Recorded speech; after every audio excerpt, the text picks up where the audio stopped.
Imagine this. It's a Saturday morning. You have company coming over, and so there's work to be done around the house. And when your partner wakes up, the first thing they share with you is that they're just not in a great mood, and your anxious parts start to try to take hold of the wheel. Welcome to At The Helm with Jessie and Karelin.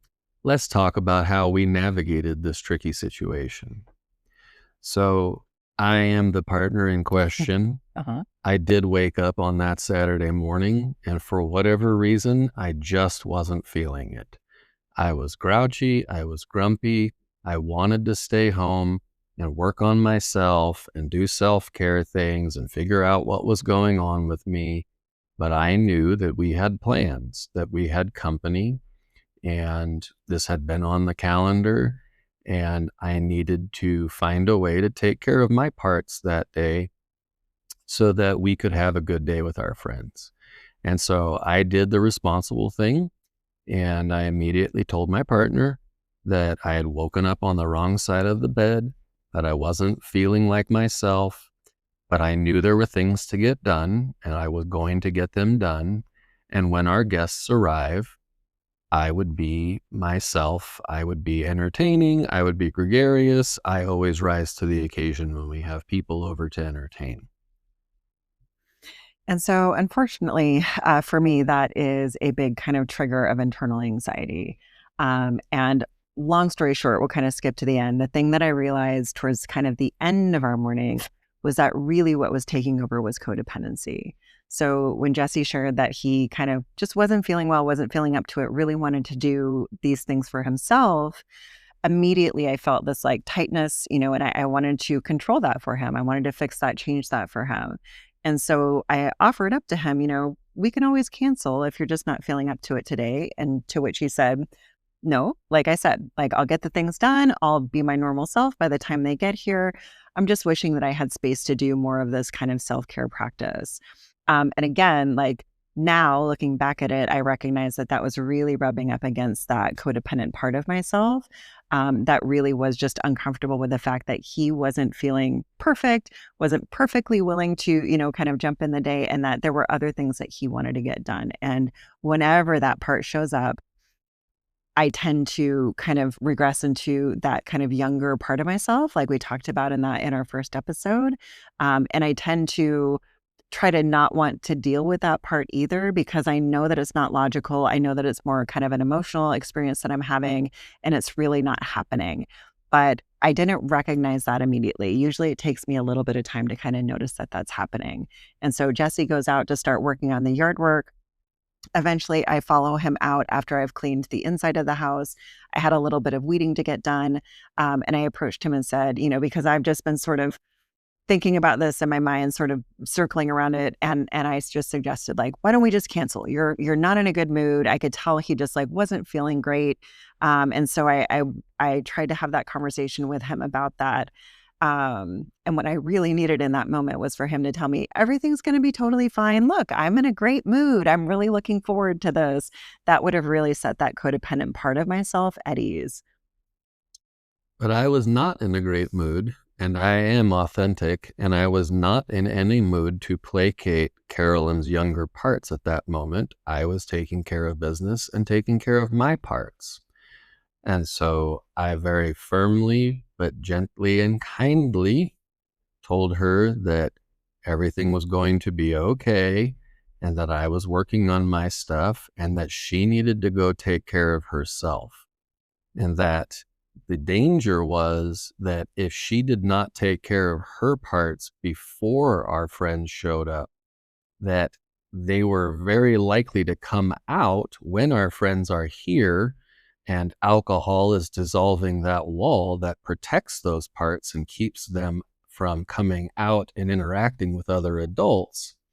And I told her very clearly that if those parts come out while our friends are here and start poking at me and trying to get my parts to come out and play with them, that we were going to have a bad time.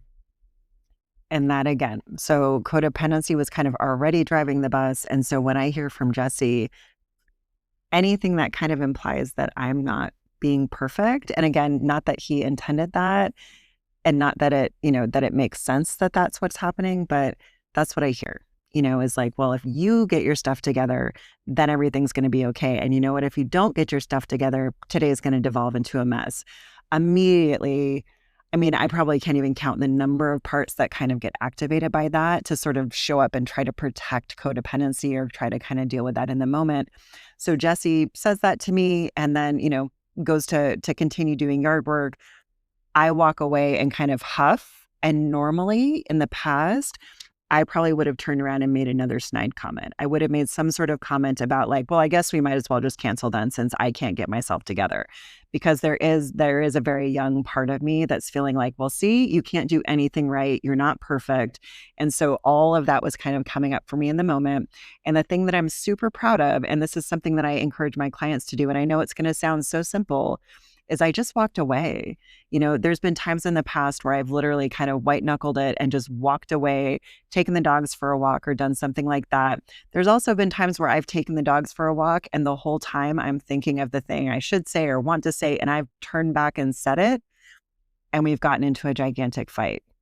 So this is an opportunity to recognize, what path are we going down here? If that part of me that like huffed and wanted to be really defensive really took the wheel, I could have turned around and gotten us into a huge fight. But we've been through that enough times that I'm able to recognize that when it happens.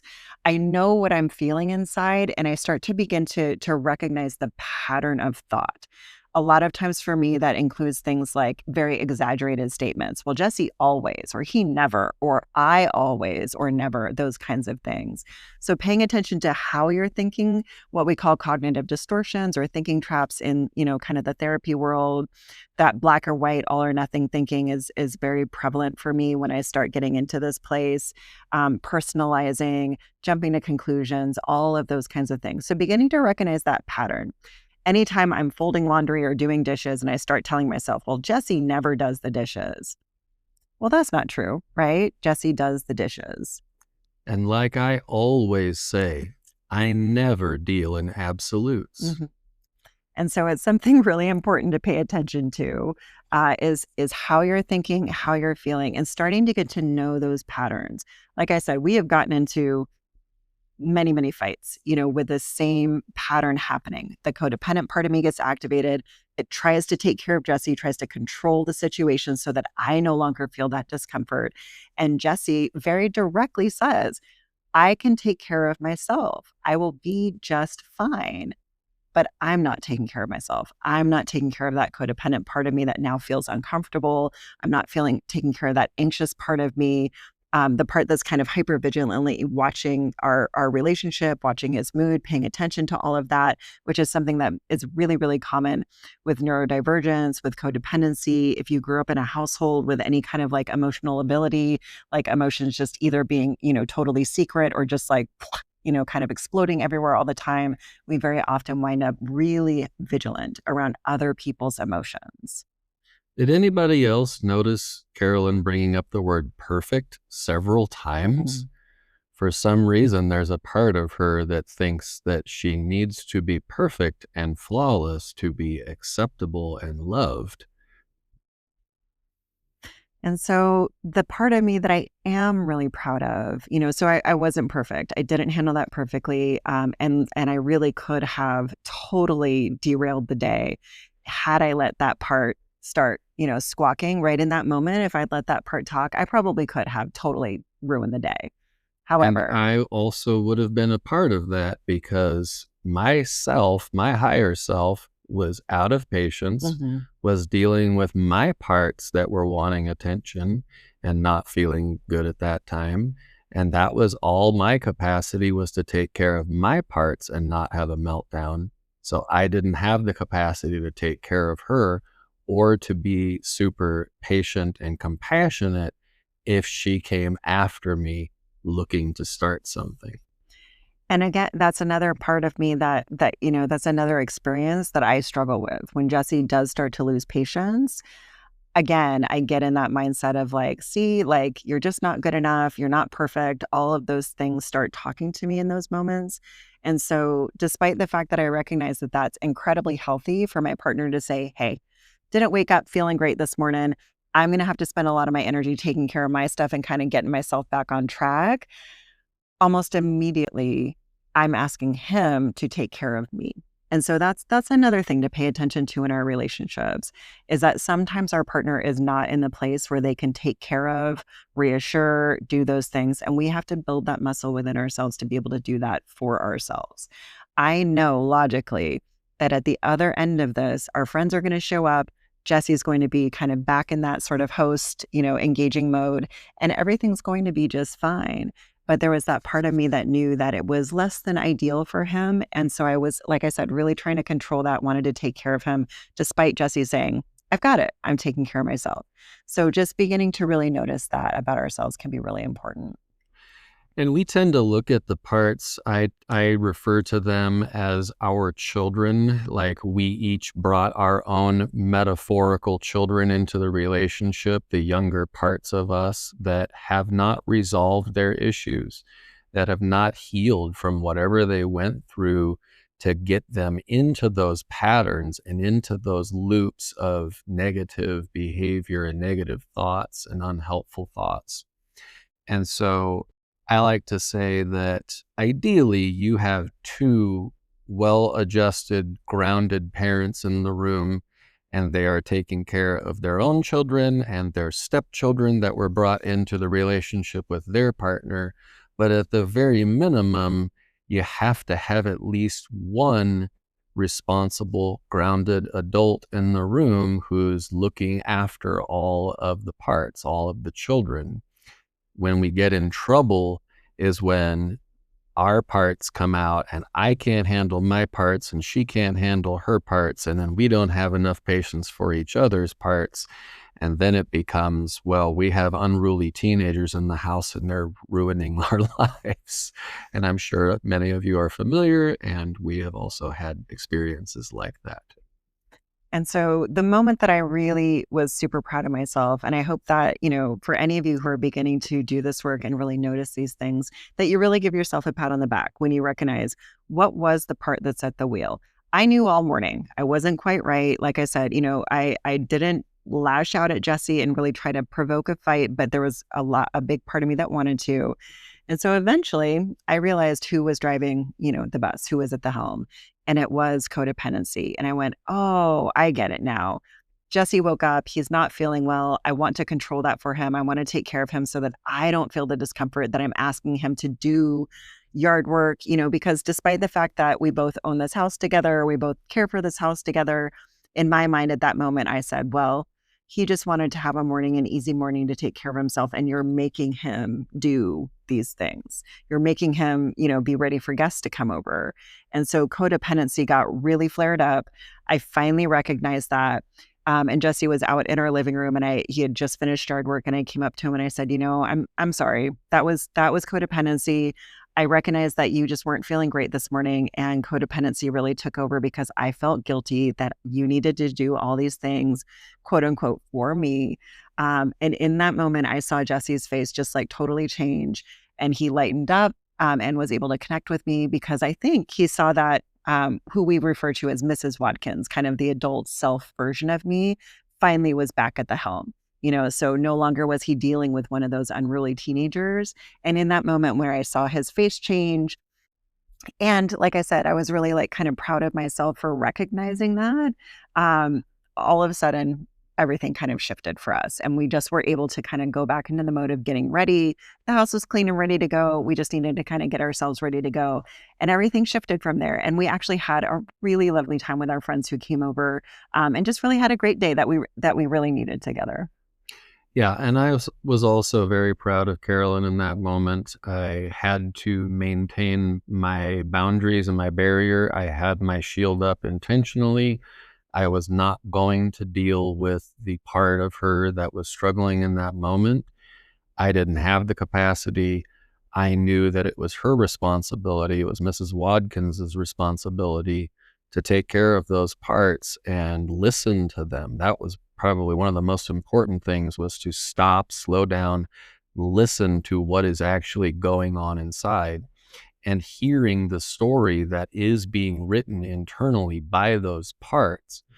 And it's interesting to note that those parts often distort reality. everybody's reality is different, even though reality is reality. It's our perspective and how we experience reality that makes it true for us. We can have two different experiences with the same reality, and both are true. So Karelin was writing a story. There was a part of her that was writing a story that she had put these things on me and that it was her fault that she was making me do that. But that wasn't actually true. It was just part of my responsibility. There was like a nugget of truth in there. I did have responsibility. She did schedule this with our friends technically, so I guess you could say that she was responsible. But in reality, it was my responsibility. We agreed on this together. She didn't have to have that perspective, and that's what was putting added pressure on her and making her feel worse about the situation. So that might be kind of a great thing to keep in mind with your partner. So like I said, cognitive distortions or thinking traps, however you want to refer to it. So what Jesse's talking about with that part of me just writing that story, cognitive distortions are protective. The human brain would much rather that things be black or white. It's much easier. Trying to operate in this gray area is really difficult. And we're seeing that in our country right now with politics. It's really difficult to walk a pretty fine line in the gray area. It's much easier for things to be right or wrong, black or white. And so anytime you start noticing those cognitive distortions, that's something to get familiar with in your own mind. And something that I encourage my clients, if you're talking with your partner and suddenly they're looking at you like they have no idea what's going on. They don't know what's happening. This doesn't feel like it lines up with where we're at right now. That's a great indication that maybe you're telling yourself a story. You might even be interacting with something that happened in the past. Like for me with a former partner or something like that, something that Jesse just did might have triggered that. And now I'm interacting with him as if he's not even my husband. He's someone from the past. Maybe like a parent. Or maybe like a parent. Absolutely. So that's a great indicator for either, Jesse or myself. So if I start noticing that he's just like not acting like himself, not responding to me like he normally does, number one, I've learned with him that tuning into like where's his patience level at is really important. And number two, like I said, it may just be that I need to slow down and kind of check in with how I'm thinking, how I'm talking to myself. And I guess for me, that idea of slowing down, I would much rather, I'm going to get up, I'm going to get all this stuff done, and I'm going to ignore all of those parts that really want to talk to me about that. So slowing down and paying attention to yourself and being able to check in with your partner. If it seems like they are responding to you in a way that just doesn't line up with the situation, you might want to ask them, who is at the helm right now? What part of you is driving the bus? And they may not be able to tell you that in the beginning. It takes a lot of work. It's taken us several years to really be able to kind of get better at this language together. And from the other perspective, my logic and ration meter is very apparent on my face. And that's what I use to detect when these parts are coming out a lot, because my wife is a rational and logical and intelligent person. And when she starts saying things that don't make rational sense, all of a sudden I start getting this look on my face and start trying to puzzle out where is this coming from? Who's saying this? How does this make any sense? And it's taken me years, but it's gotten a lot quicker. As if I feel my face starting to do this, I go, wait a minute. I might not be talking to Mrs. Wadkins because she doesn't say things like this. It looks like her. The words are coming out of her mouth, but there is somebody else inside. The Wizard of Oz is in there making this mouth say these things and hiding behind the curtain. But I've gotten a lot better at peeking behind the curtain and going, haha, I hear you. I know when it's you talking because you don't sound like Mrs. Wadkins. You sound like a young girl who's maybe thinking very emotionally and not rationally. And the difference between, logical and emotional thinking is so dramatic. And usually if logic is really high, emotion probably isn't that present. And if emotion's really high, we can also say the same, that logic isn't really that present. So if your partner ever starts giving you that face, It's something to check in with yourself about, like, what is going on within me that is creating sort of this disconnect. And not to ever dismiss the emotions. We don't think emotions are bad, or we don't think they should be a part of things, but emotions should not be driving the ship. They should not be making decisions. They should be talking with logic and ration and all working together for the betterment of your human. Right. They're just giving us information. Exactly. All right. So in the Navy, we say fair winds and following seas, but that's the easiest time to captain your ship. So no matter what the weather, we hope that you're approaching life with curiosity, self-compassion, and a steady hand at the helm. Take care.